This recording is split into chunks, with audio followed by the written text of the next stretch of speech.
Setelah merenung panjang, sekarang ini saya jadi paham mengapa ada isu 3 periode, mengapa ada isu perpanjangan jabatan, mengapa ada isu cawe-cawe yang kini telah jadi bahasa politik nasional, mengapa harus pembangunan berkelanjutan yang dijadikan misi pejabat di tahun 2024 nanti. Sangat terang benderang dan kita sangat paham. Mungkin sekilas info ini bisa menjelaskan kita ke salah satu tokoh penting di masa jabatan kali ini. Seorang yang aktif membangkitkan ekonomi dari sisi industri Indonesia. Jabatannya mentereng, menteri koordinator, dan menjabat banyak posisi, terutama posisi bermasalah yang diberikan kepadanya, di mana ternyata beliau selalu berhasil menyelesaikannya. Sejauh ini beliau telah sukses menjadi Panglima Hilirisasi, sukses menjadi Panglima Hilirisasi Nikel. Beliau juga akan menjadi Panglima Hilirisasi Bauksit. Beliau juga akan menjadi Panglima Hilirisasi Petrochemical dan Fiberglass. Semua bahan baku alam dihilirisasi bukan hanya visi misi, tapi dieksekusi dan dijalankan olehnya. Boleh dikatakan nikel adalah kisah sukses pertama hilirisasi hasil bumi Indonesia, di mana kita tahu undang-undang yang melarang ekspor bahan mentah dilahirkan di zaman SBY, juga peraturan pelaksanaannya di zaman SBY. Tapi era Presiden Jokowi lah yang berhasil melaksanakan hilirisasi itu terjadi. Ada cerita dari sahabat saya, mantan Menteri Perdagangan Pak Gita Wirjawan, di mana Pak Gita adalah salah satu perumus yang membahas batas waktu yang hampir habis dari undang-undang tersebut, yaitu memberikan kelonggaran waktu hanya 2 tahun. Waktu yang sangat mepet untuk membuat pabrik smelter tentunya. Pabrik nikel belum ada yang siap waktu itu. Belum satupun pabrik smelter jadi di waktu itu. Ketika undang-undang diberlakukan dengan tegas, di mana tidak boleh ada kelonggaran, tidak boleh ada dispensasi, hilirisasi harus tetap dijalankan. Waktu itu akhir masa jabatan SBY, dunia industri perdagangan heboh. Mana bisa membangun smelter baru kurang dari 2 tahun. Para pengusaha minta dispensasi agar tetap boleh ekspor tanah air berisi nikel, termasuk BUMN seperti Antam. Waktu itu pejabat semua tidak goyang. Presiden SBY pun juga mendukung ekspor bahan mentah berhenti, harus hilirisasi.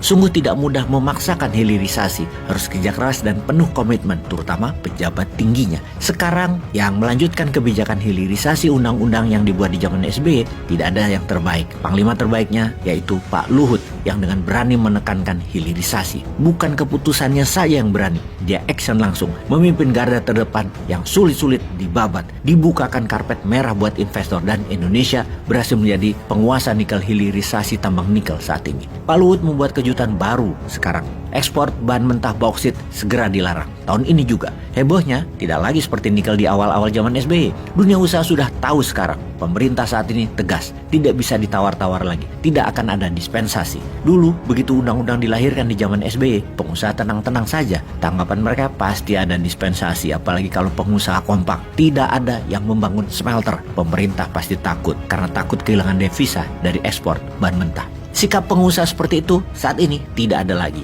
Dilibas kalau yang nggak mau. Ya investor asing yang dimasukkan oleh Pak Luhut. Biar kelabakan pengusaha Indonesia yang cemen dan manja tersebut. Mau bukti? Sekarang kita ke kota Pontianak yuk. Di Pontianak saat ini begitu sibuk, hotel penuh. Banyak sekali pengusaha yang sedang menyiapkan smelter bauksit di sana. Kalimantan Barat akan segera menjadi pusat pengelolaan bauksit. Walau daerah tersebut kekurangan listrik, pengusaha tersebut sudah bersiap-siap membangun pembangkit listrik sendiri. PLN tergopoh-gopoh ingin cepat-cepat berlari di sana agar tidak ketinggalan langkahnya di Kalimantan Barat yang ternyata sudah ketinggalan. Dalam urusan hilirisasi, Pak Luhut telah menjadi sosok pemimpin yang tegas, tahan banting, ngotot, tidak mudah goyah. Hebatnya lagi, bersamaan dengan bauksit di Kalimantan Barat itu, Pak Luhut juga akan membangun petrochemical dan fiberglass, salah satu yang paling besar di dunia. Lokasinya di Kaltara, di Kalimantan Utara. Sampai hari ini, hampir semua bahan baku itu masih harus impor, terutama untuk industri. Masih sampai 95%-an. Itulah yang tidak akan terjadi lagi kalau Kaltara sudah jalan dan menghasilkan lebih dari 60.000 jenis turunan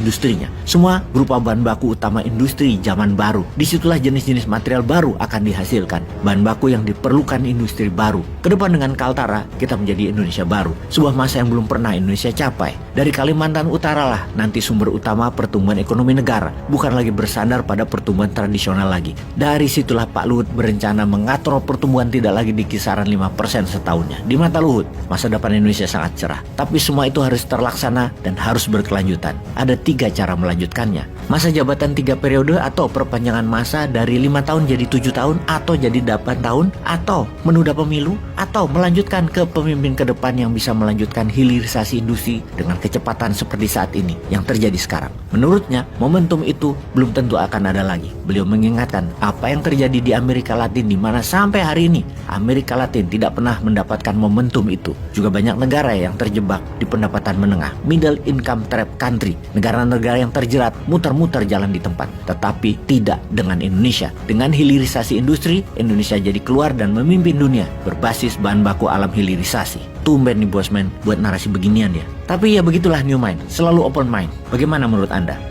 Peace.